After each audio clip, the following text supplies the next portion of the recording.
অন্তর্বর্তী সরকারের প্রধান উপদেষ্টা অধ্যাপক ডক্টর মোহাম্মদ ইউনূস জাতির উদ্দেশ্যে দেয়া প্রথম ভাষণে বৈষম্যহীন সমাজ গড়ার স্বপ্ন পূরণে অঙ্গীকার ব্যক্ত করে দেশবাসীকে ছাত্র জনতার স্বপ্ন পূরণে সমস্ত শক্তি নিয়ে এগিয়ে আসার আহ্বান জানিয়েছেন। তিনি বলেন, বৈষম্যহীন, শোষণহীন, কল্যাণময় এবং মুক্ত বাতাসের রাষ্ট্রের যে স্বপ্ন নিয়ে ছাত্র জনতা আন্দোলনে ঝাঁপিয়ে পড়েছিল সেই স্বপ্ন পুরে অঙ্গীকারাবদ্ধ। আপনাদের সবাইকে এই শুভ লগ্নে তাদের স্বপ্ন পূরণে সমস্ত শক্তি নিয়ে এগিয়ে আসার আহ্বান জানাচ্ছি। গত ৮ আগস্ট অন্তর্বর্তী সরকার শপথ নেওয়ার পর আজ প্রধান উপদেষ্টা প্রথমবারের মতো জাতির উদ্দেশ্যে ভাষণ দেন। ছাত্র জনতার তীব্র আন্দোলনের মুখে গত ৫ আগস্ট প্রধানমন্ত্রীর পদ থেকে পদত্যাগ করে ভারতে পালিয়ে গেলে তার সরকারের পতন হয়। মোহাম্মদ ইউনূস তার ভাষণে বলেন, ছাত্র জনতার স্বপ্ন আমাদের স্বপ্ন। জাতীয় জীবনে তরুণরা একটি মহা সুযোগ সৃষ্টি করে দিয়েছে। সবাইকে এই সুযোগ ব্যবহার করার কাজে এগিয়ে আসার আহ্বান জানান তিনি। সমগ্র বাংলাদেশ একটি পরিবারের মতো উল্লেখ করে প্রধান উপদেষ্টা বলেন, গণরোষের মুখে ফ্যাসিবাদী সরকার প্রধান দেশ ত্যাগ করার পর আমরা এমন একটি দেশ গড়তে চাই যেখানে প্রতিটি নাগরিকের মানবাধিকার থাকবে পুরোপুরি সুরক্ষিত।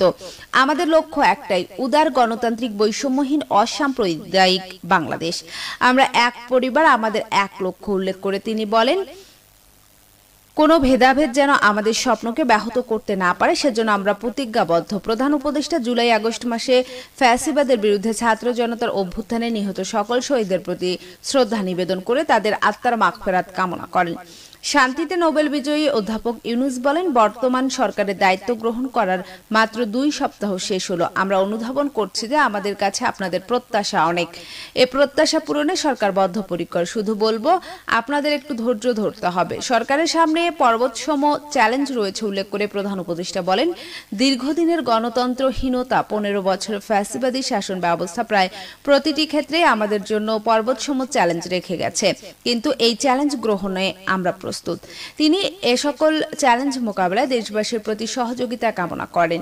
অধ্যাপক ইউনূস দেশবাসীকে সতর্ক করে বলেন, এখন সব দাবি পূরণ করার জন্য জোর করা, প্রতিষ্ঠানে ঢুকে ব্যক্তি বিশেষকে হুমকির মধ্যে ফেলা, মামলা গ্রহণের জন্য চাপ সৃষ্টি করা, বিচারের জন্য গ্রেফতারকৃত ব্যক্তিকে আদালতে হামলা করে আগেই এক ধরনের বিচার করে ফেলার যে প্রবণতা, তা থেকে বের হতে হবে। ছাত্র জনতার বিপ্লবের গৌরব ও সম্ভাবনা এসব কাজে ম্লান হয়ে যাবে। নতুন বাংলাদেশ গড়ার প্রচেষ্টাও ব্যাহত হতে পারে বলে আশঙ্কা ব্যক্ত করেন। দুর্নীতি, লুটপাট ও গণহত্যার বিরুদ্ধে একটি জবাবদিহিতামূলক রাজনৈতিক বন্দোবস্তের সূচনার অঙ্গীকার করে অন্তর্বর্তী সরকার প্রধান উপদেষ্টা বলেন, গণতন্ত্রকে সুসংহত করতে স্থানীয় সরকার প্রতিষ্ঠানগুলোকে শক্তিশালী করা হবে এবং ক্ষমতার বিকেন্দ্রীকরণ নিশ্চিত করব।